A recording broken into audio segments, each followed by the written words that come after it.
Olá, bom dia a todos. É um prazer estar com vocês. Primeiramente, então, eu gostaria de agradecer a doutora Adriane Muniz pelo convite, também os diretores da Escola de Educação Física do Exército e os idealizadores do 7º Fórum Científico. É um prazer estar com vocês e acredito que vai ser uma manhã muito proveitosa de muita troca de conhecimento. Bom, nesta ocasião, então, nós iremos falar sobre as tecnologias dos tênis de corrida. Bom, então, eu sou o Dr. Ronei Palhano, sou pesquisador e coordenador do Laboratório de Biomecânica do IBTEC. Bom, para nós darmos início, então, nós percebemos que ocorre uma demanda acentuada dos corredores. Muitos deles visando, então, saúde, muitos deles também procurando aperfeiçoar para competições, e isso, então, gera uma demanda exponencial dos produtos esportivos, principalmente aqueles voltados, então, para a corrida. E diante disso, o que nós podemos perceber? Que os calçados estão cada vez mais tecnológicos. Bom, nós podemos perceber que ao longo dos últimos anos, principalmente dos últimos 60 anos, os calçados tiveram tecnologias significativas em seus materiais. E diante de todo esse cenário, o que nós podemos perceber? Que os calçados, os tênis de corrida, eles podem ter diversos designs, eles podem ter materiais avançados e tecnológicos, eles podem ter, você pode adquirir um calçado através do preço, das características da massa, entre outras funcionalidades. Quando nós falamos em calçado, nós não podemos deixar um dos nossos, principalmente dos nossos membros, os membros inferiores, principalmente o pé, nós damos uma atenção especial para o nosso pé. O pé, então, ele é composto, então, por 26 ossos, eles são interligados por uma larga escala de músculos, ligamentos, tendões, entre outros. E o pé, ele tem algumas funções, algumas funcionalidades. Dentre dentre diversas funções, uma delas seria, então, carregar o peso corporal, proporcionando estabilidade. Nós também podemos perceber que o pé ele deve interagir em diferentes superfícies e irregularidades. Diante disso, ele deve ser flexível. E também o pé ele deve suportar e equilibrar as tarefas estáticas e dinâmicas desse nosso movimento. E para isso, os tênis, eles devem ter um objetivo principal, que é a proteção dos nossos pés. Então, os calçados, os tênis, eles não devem substituir os esforços do nosso pé, ou até mesmo dos membros inferiores. E se nós olharmos os dados, segundo uma empresa de calçado, nós podemos perceber que mesmo durante a pandemia, houve um acréscimo global de corredores quando comparado com o ano de 2019. Ocorreu um acréscimo de 113%, e essa avaliação foi realizada em 12 países. E se nós olharmos o cenário brasileiro, nós podemos dizer que nós temos uma grande diversidade de calçados que nós podemos adquirir para praticar essa atividade física.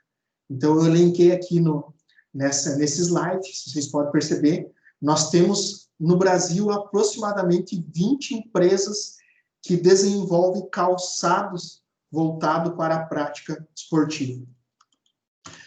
Bom, como todo tênis de performance, todas as tecnologias impregnadas, ele possui um objetivo distinto para criar um cenário aos corredores. Dentre elas, nós podemos dizer que essas tecnologias, elas são responsáveis por auxiliar no processo e a conquista de objetivos, desafios, e principalmente mantendo, então, dessa maneira, o corpo e a mente sempre em movimento.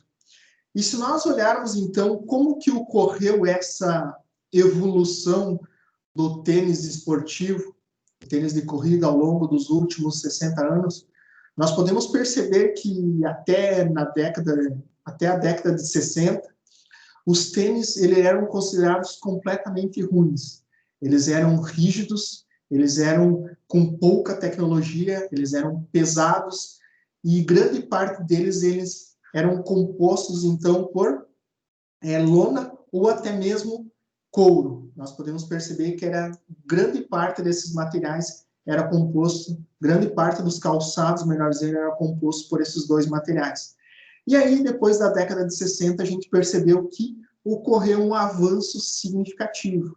Então, ali começou pela New Balance, que tinha um cano em couro, era um solado ondulado de borracha, e ele era, então, ideal para praticamente qualquer superfície de corrida.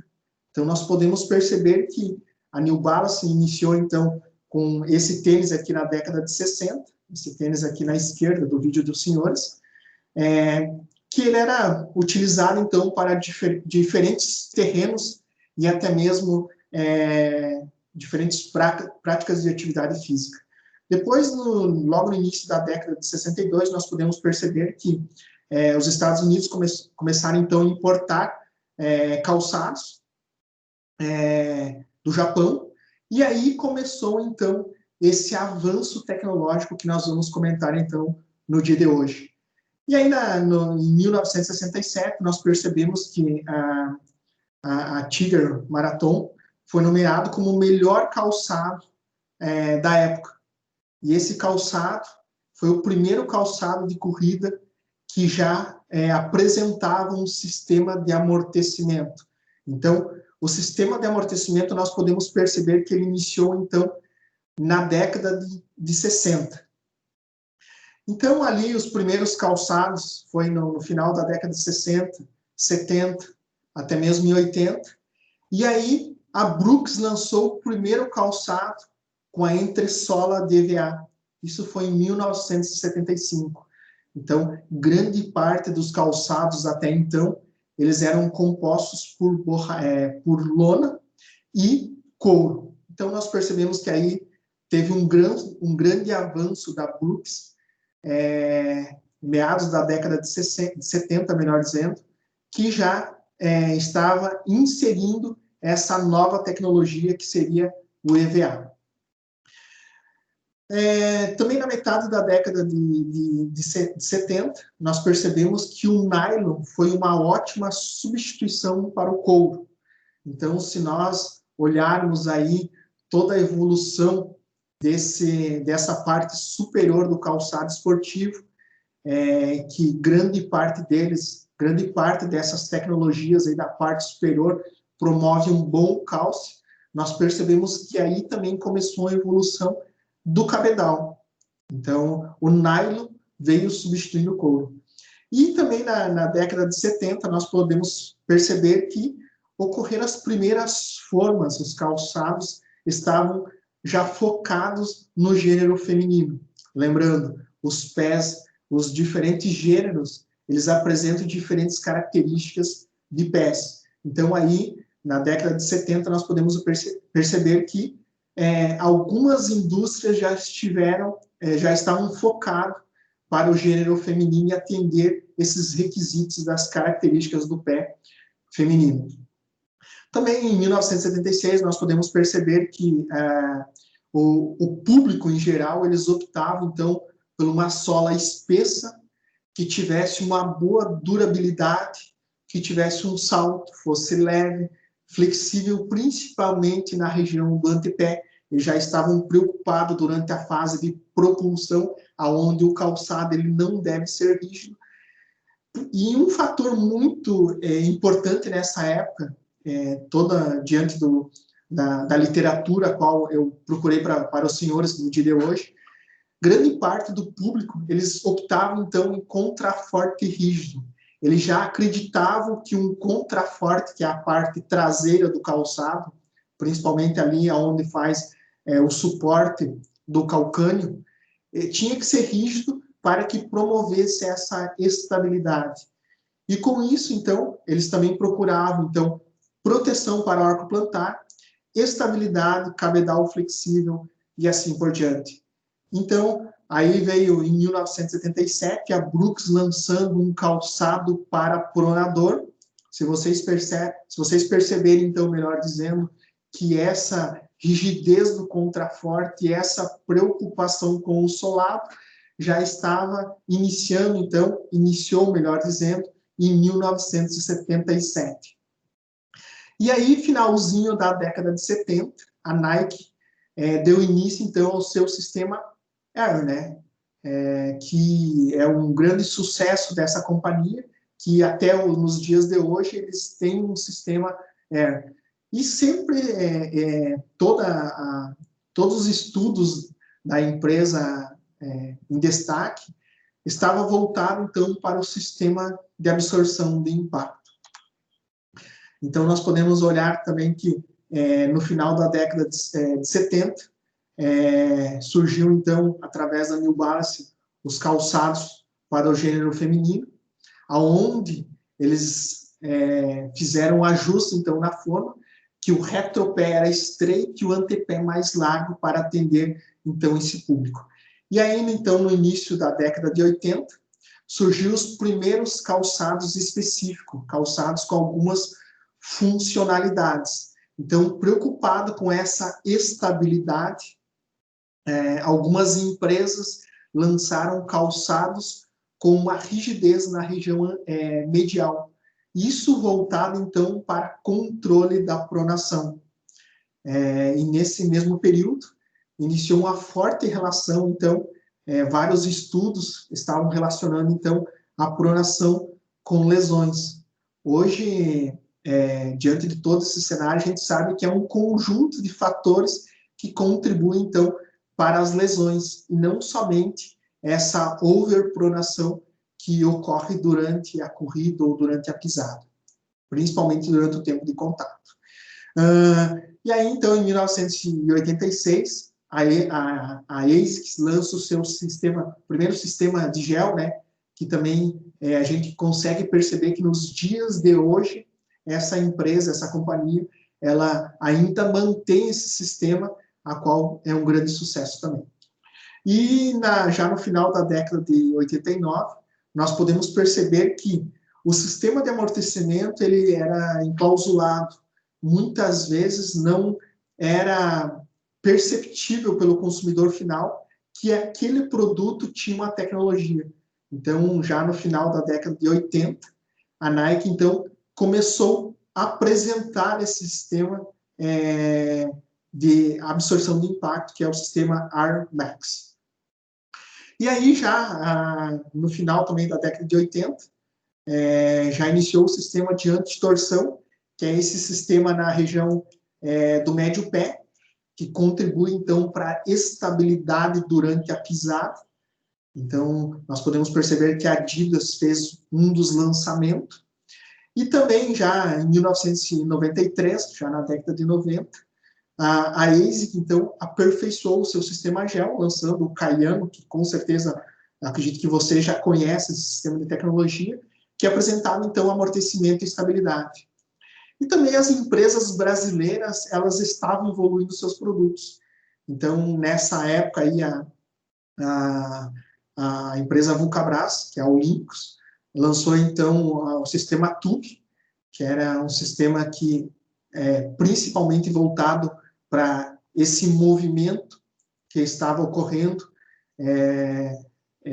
para a prática de atividade física, para a absorção de impacto. Então, nós podemos perceber que nesse período aí, então, surgiu o sistema TUB da Olympus e também surgiu o sistema System da Alpargatas, a Rainha System, que era com um disco que eu acredito que muitos dos senhores tiveram esse calçado e utilizaram esse calçado há alguns anos anteriores. Já na década já no início de 2000, então, a Nike lançou, então, o Nike Free, diante de todo esse movimento relacionado aos calçados minimalistas. Então, se vocês perceberem, os calçados minimalistas no início dos anos 2000, teve uma crescente, e essa crescente estava voltada, então, para o fortalecimento do pé. dos músculos do pé. E com isso, a Nike entrou, então, nesse movimento e lançou o Nike Free. Então, e também em 2004, a Fiverr Things lançou esse calçado que vocês podem perceber, que é o Fiverr Things, que posteriormente tiveram um recall e até mesmo vários processos por propaganda enganosa, principalmente dizendo que o calçado contribuía para a absorção de impacto, entre outros fatores. Então, nós podemos perceber que nos anos 2000 teve uma crescente voltados para os calçados minimalistas. Em 2005, então, a Adidas lançou o calçado com sensores Hall, que é o Adidas One. Se vocês olharem, então, era um sistema de catraca, que ele, então, você optava em mais ou menos amortecimento. Então, esses sensores Hall era acoplado na região da entressola, a qual você optava em querer um calçado mais rígido, mais macio. Já nos anos 2006, então, a Nike lançou sistema integrado com tecnologia, e com isso, então, mensurava tempo, distância, esse gasto energético. 2010, iniciou, então, os calçados com um drop baixo. 2012, o sistema de Kinit. Se vocês perceberem, o sistema de Kinit é uma trama, é um tricotado, que contribui principalmente para o microclima do calçado e também essa melhor percepção com o pé versus o produto. E também em 2013, a Adidas lançou, então, o TPU expandido, que é o conhecido, então, Adidas Boost, que é um sucesso até hoje, e aí já começou um movimento para a energia de retorno. Então, se vocês perceberem todo esse movimento que está ocorrendo nos dias de hoje, iniciou, então, no início da década de 2010. Já em 2015, a Puma lançou um outro produto bem voltado para a energia de retorno. 2015 também a Salcomp também lançou o Everrun, que é bem voltado nessa linha de energia de retorno. A New Balance com o teu TPU, uma sola 3D. E em 2017, todo esse movimento da placa de carbono do Nike Vaporfly, quase 4%, também relacionado à energia de retorno. E mais recentemente, a Inova 8 lançou um calçado com solado impregnado, o solado com grafeno impregnado no solado. Então, nós podemos perceber que essa tecnologia está voltada para o grip, entre outros fatores. Então, se nós olharmos nesse timeline ao longo dos avanços tecnológicos dos calçados, do tênis de corrida, nós podemos relacionar em 4 pilares. Então, no início lá da década de 60, os calçados estavam bem voltados, então, para o conceito de amortecimento. Eles eram planos e voltados para o amortecimento. Depois ocorreu um grande movimento dos calçados de controle, principalmente de pronação, que nessa época estava relacionado que grande parte das lesões era devido a essa overpronação ou pronação. Já depois, a quebra de paradigmas, que eu acredito que foi um grande avanço da indústria calçadista, que entrou minimalista, a qual as tecnologias tiveram que entrar em cena. Então, os calçados se tornaram mais leves e já voltando mais para a performance. Já na última década, nós percebemos que tem um grande movimento, principalmente para conforto e performance, que é aquela sensação de bem-estar do usuário e também a energia de retorno. Então, nós aqui no Instituto, nós temos a tecnologia do conforto, que está relacionada a diversos ensaios biomecânicos que contribuem, então, para a performance e o conforto do usuário. Então, nós temos desde a análise de distribuição de pressão plantar, a qual é sistema integrado de palmilhas sensorizadas, a qual o indivíduo caminha e corre a uma determinada velocidade, e nós medimos os picos de pressão plantar durante o movimento. Também sistema de plataformas de força, a qual mensura esse impacto. nós podemos perceber que o impacto é um fator primordial para a performance e o conforto do usuário. O sistema de avaliação, através de cinemetria, a qual nós avaliamos essa pronação e overpronação. O sistema de sensores de temperatura, a qual nós avaliamos o microclima, termografia e também mapeamento térmico, melhor dizendo, e sensores de temperatura, a qual nós conseguimos mensurar o quanto esse cabedal e a parte inferior, no que se refere à palmilha, contribui para o incremento de temperatura no pé. Também é um sistema bem simples, que seria o sistema de medição da massa do calçado, e também a antropometria, que está ligada, então, a essa relação de medidas do pé versus a forma, proporcionando um bom calço para o usuário. Então, no que se refere à massa, nós podemos perceber que ela está relacionada principalmente a esse consumo de oxigênio, ou seja, o consumo de energia durante o movimento. E se nós falarmos de corrida, ele está relacionado diretamente com a performance do usuário, a massa está relacionada diretamente com essa performance do usuário. Então, um calçado leve ou pesado, nós podemos perceber que um calçado mais leve, eles reduzem, então, o custo de energia durante o movimento. E para isso, diversos estudos relacionam que uma alteração de 100 gramas na massa do calçado contribui, então, para um consumo, um aumento, cerca de 1% de energia, ou seja, um consumo de oxigênio, ocorre um aumento, então, de 1%. E, além disso, outros fatores contribuem, então, para, além da massa, que nós podemos dizer que está relacionado ao consumo energético durante a corrida. Dentre eles, poderia ser o amortecimento, a rigidez da flexão longitudinal. Então, esses estudos contribuem que não é somente a massa que está relacionada com esse consumo energético, e sim o amortecimento, a rigidez, ou seja, o movimento de flexão, o quanto o calçado inibe essa flexão, também está relacionado com a performance do usuário.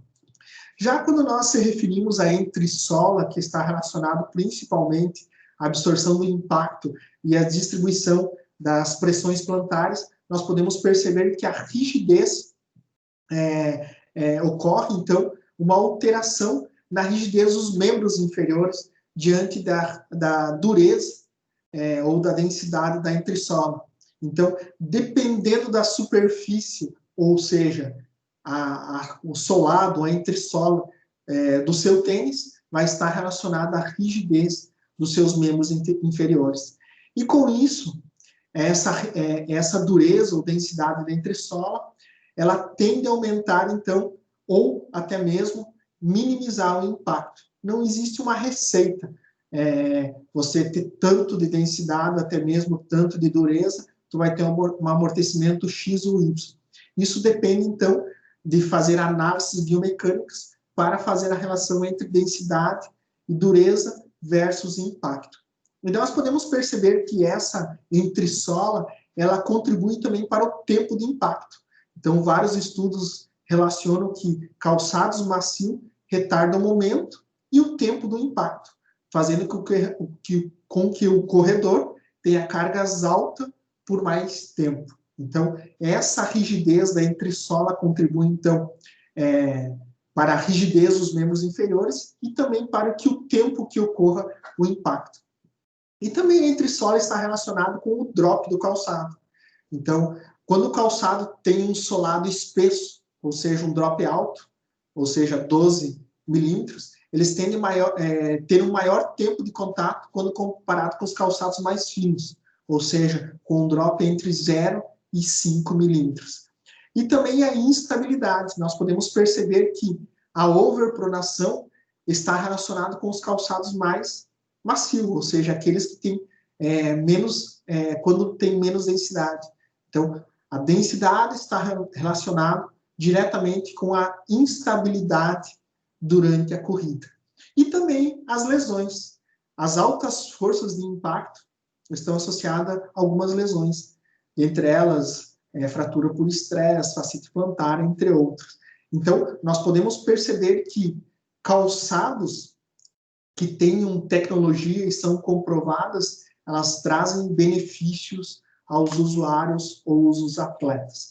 E nós aqui no Instituto, então, nós temos as plataformas de força, a qual eu estou demonstrando aqui para os senhores através dessa lâmina, e é possível perceber que, durante o nosso movimento, a velocidade, ou seja, as forças de reação do solo estão diretamente proporcional à velocidade. Conforme aumenta a velocidade, tende a aumentar esse pico de impacto. Então, chega de 2 a 3 vezes o peso corporal do indivíduo. Então, ter um bom calçado com um sistema que venha proteger o sistema musculoesquelético traz benefícios aos usuários. E se nós relacionarmos, então, algumas propriedades mecânicas versus as variáveis biomecânicas, nós podemos perceber que o impacto está relacionado com a característica do material. Então, um estudo realizado aqui no Instituto, nós comparamos diversos materiais e essa energia de retorno está relacionada ao tipo de material, tá? Ao tipo de material, ao design, entre outros fatores que contribuem, então, para esse retorno de energia. E um dos fatores que nós percebemos aqui, que a vibração tibial também está relacionada com o tipo de material e as propriedades mecânicas. Então, nessa comparação aqui, nós percebemos que um material que tenha menor densidade, maior pico de vibração tibial durante o movimento. E também essas propriedades mecânicas, por exemplo, a densidade está relacionada diretamente com essa vibração, essa transmissão de vibração durante o movimento. Quando nós falamos em energia de retorno, nós vamos relacionar, então, essa interface entre corpo, pé, calçado e superfície. E se nós percebemos essa energia de retorno, o único artifício que faz essa relação entre sujeito versus produto é o calçado. Então, se nós olharmos, então, quando nós estamos correndo ou caminhando, o calçado ele pode ter fator primordial para esse retorno de energia. Então, alterando as propriedades de design dos calçados, nós podemos obter melhor resposta no que se refere a retorno de energia ou até mesmo a economia de energia durante o movimento. Tá bom? E aí um dos grandes fatores que nós podemos perceber é que ocorreu nos últimos anos uma tecnologia muito avançada que foi a placa de carbono inserida então nessa entressola. Então, nós podemos perceber que a placa de carbono está relacionada a algumas funcionalidades, dentre elas a economia de energia durante a corrida.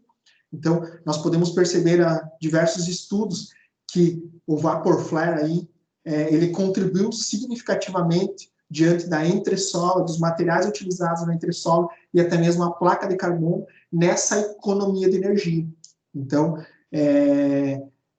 toda essa tecnologia embarcada no calçado vem trazer benefícios aos usuários. Tá bom? E nós podemos perceber que a placa de carbono ela tem uma frequência a qual ela deve retornar essa energia ao usuário. Então, essa frequência deve ser na faixa de 2 a 4 Hz, e a placa ela deve ser rígida o suficiente para que essa força resultante mova, faça estilo uma gangorra, transformando todo o movimento em energia de retorno lá no calcâneo. Então, é como se fosse um pivô, a qual tem a gangorra, que durante o movimento, você aplicando a força na região do antepé, faz com que na região do calcâneo venha retornar essa energia, economizando energia, então, fazendo que com o atleta economize energia durante o movimento. Então, nós podemos perceber que, diante dessa diversidade de tênis de corrida, vocês poderiam me questionar qual é o melhor. E aí eu elenquei alguns fatores que nós podemos dizer o que os calçados devem trazer, então, de tecnologia para aquela sensação de bem-estar e proteção do meu sistema musculoesquelético. Então, o calçado ele deve promover um bom conforto. Ele deve atender às necessidades pretendidas. Então, se é ritmo de treino, rodagem, competição, entre outros, o calçado ele tem que proporcionar segurança durante o teu movimento, durante a tua atividade física. E, principalmente, ele tem que atender ao desenvolvimento de um pé forte e saudável para que você possa atingir esses objetivos. Então, eu queria agradecer a atenção de todos e eu fico à disposição dos senhores para possíveis questionamentos. Muito obrigado pela atenção de todos.